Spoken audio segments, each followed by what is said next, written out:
Baik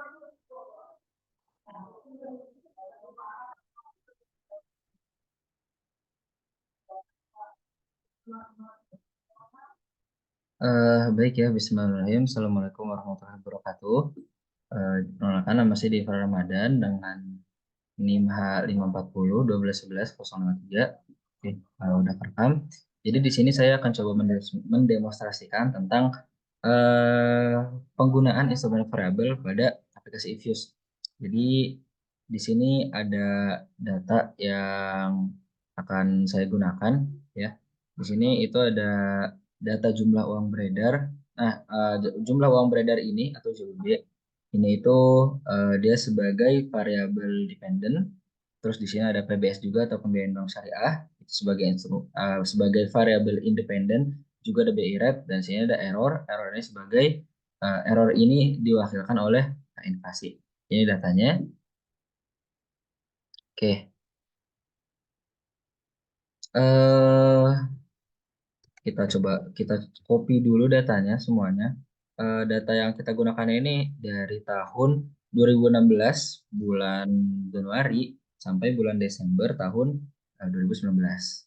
Masuk ke aplikasi Ifuse-nya. Oke, kita kita new terus work file. Nah, kita di sini menggunakan data itu data time series. Makanya kita menggunakan date regular frequency. Terus karena tadi saya sudah bilang ya, ini itu dari bulan Januari tahun 2016 sampai bulan Desember tahun 2019. Dari Januari 2016 sampai Desember 2019. Jadi kita menggunakan data bulanan atau monthly. Kita mulai dari tahun 2016 bulan pertama sampai tahun 2019 bulan ke-12. Oke, kita oke. Nah, untuk langkah yang pertama setelah kita masuk ke Fuse-nya dan ngatur di awal tadi, kita coba untuk masukin datanya yang udah kita copy tadi yang di Excel, kita klik terus empty group. Nah, di sini udah ada ya sectionnya atau kolomnya, langsung paste aja. Di sini udah ada ya variabelnya, ada JUB, ada PBS. PBS itu tadi pembiayaan bank syariah, oke. Dan ada BI rate serta ada inflasi sebagai errornya ya. Oke, untuk selanjutnya kita bakal coba uji dulu ya menggunakan OLS. Caranya gimana? Kita masuk ke Quick, terus kita estimate equation. Nah, eh, rumusnya atau formulanya itu ada log, terus kita masukin variabel-variabelnya, jumlah uang beredar, terus ada tadi ada BI rate juga, terus ada pembiayaan bank syariah. Nah, kita masukin errornya, pembiayaan bank syariahnya juga. Gitu. PBS kuadrat, kenapa ada kuadrat ini? Karena itu sebagai errornya. Gitu. Kita menggunakan metode LS atau LS ya yang sering kita dengar, langsung kita oke aja. Nah, di sini udah ada hasilnya ya. Gitu.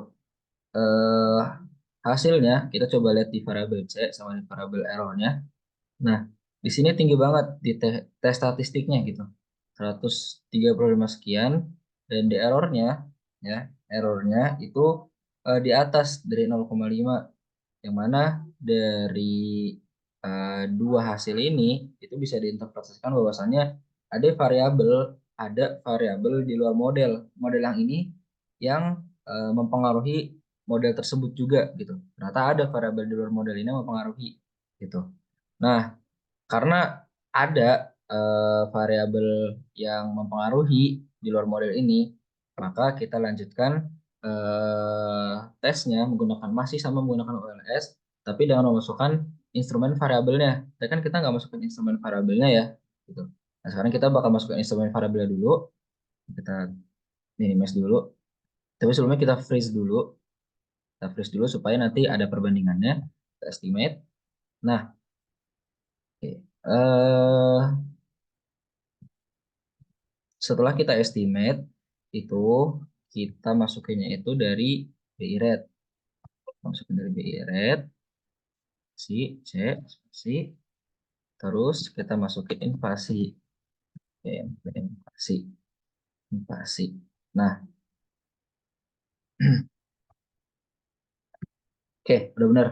Kenapa kita masukin hanya dari BI rate? Karena kita itu ingin mengetahui apakah EV atau instrumen variabel yang mana di sini inflasi itu berpengaruh pada model ini. Kita masih pakai metode yang sama itu LS atau LS. Kita oke aja. Oke, kita udah oke. Kita udah masukin tadi. Nah, di sini hasilnya. Dari hasilnya kita bisa lihat gitu. Eh, inflasinya ini masih di atas inflasinya ini ada di atas 0,5, ada di angka yang di atas 0,5. Yang mana interpretasi dari ini adalah bahwasannya EV ini gitu atau si inflasi ini kuat mempengaruhi variabel yang Y atau variabel dari BIR nih, dependent variabelnya. Tadi yang Y kan sama dengan yang BIR-nya ya, BI rate. Terus setelah dari sini kita udah dapat hasilnya nih. Kita lanjut, kita estimate lagi menggunakan metode eh, TSLS. Kita estimate, eh, kita masukin formulanya itu sama kayak yang awal. Jadi kita tutup dulu ininya, kita masukin yang awal. Awal itu kalau teman-teman ingat itu pakai log, habis itu JUB jumlah uang beredar sih. Nah, tapi nggak ada inflasinya. Oke, oke, kayaknya saya agak keliru di sini. Kita copy dulu. Pertama itu kita ganti dulu ya ke metodenya yang TSLS to stage less square gitu. Kita ganti dulu. Nah, itu kan kita ganti dulu, baru kita masukin formulasi yang awal.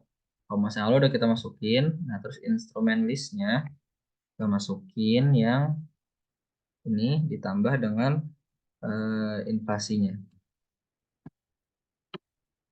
Oke. Jadi ini itu yang awal ini seperti model yang awal, yang tadi awal banget.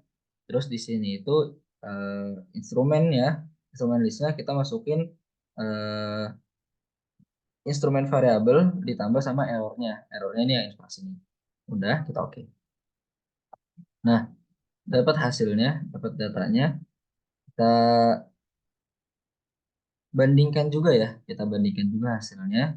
Di sini dari eh, variabelnya yang kita lihat di C-nya di tes statistik itu udah terdapat penurunan yang sangat signifikan gitu. Di ini juga di errornya juga terdapat penurunan juga gitu. Yang mana itu menunjukkan bahwasanya inflasi ini atau instrumen variabel ini itu berpengaruh baik terhadap model. Tapi kita bisa lihat nih, ini kan masih di atas 0,5 secara mutlak. Ini angkanya 0,7.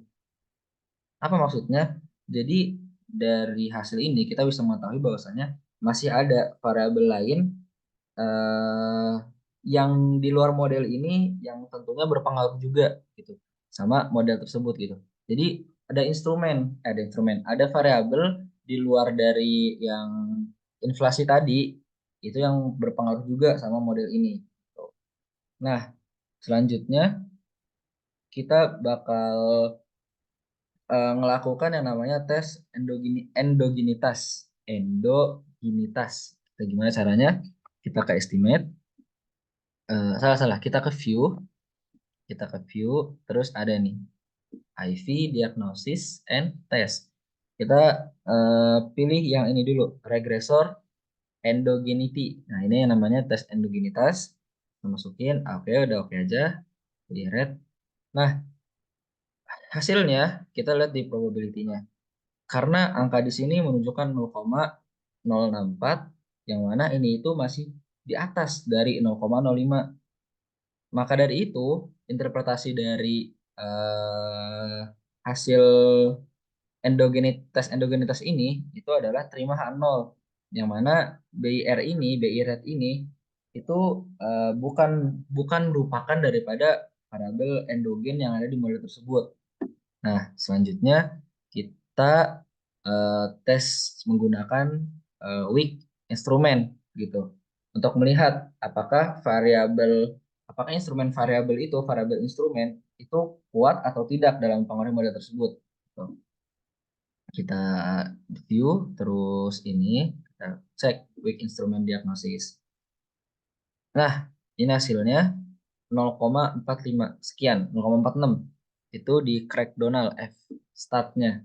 Nah, yang mana menunjukkan karena angka ini itu masih di bawah 10. Yang mana interpretasi dari ini adalah variabel EV atau instrumen variabel itu belum kuat dalam mempengaruhi model yang tadi ada di awal. Jadi karena hasilnya ini masih di bawah 10, jadi dia belum mempengaruhi secara kuat dari model yang sudah eh, kita modelkan dari awal. Terima kasih. Itu saja kurang lebih dari saya. Mohon maaf kalau misalnya ada kesalahan dan kekurangan. Wassalamualaikum warahmatullahi wabarakatuh.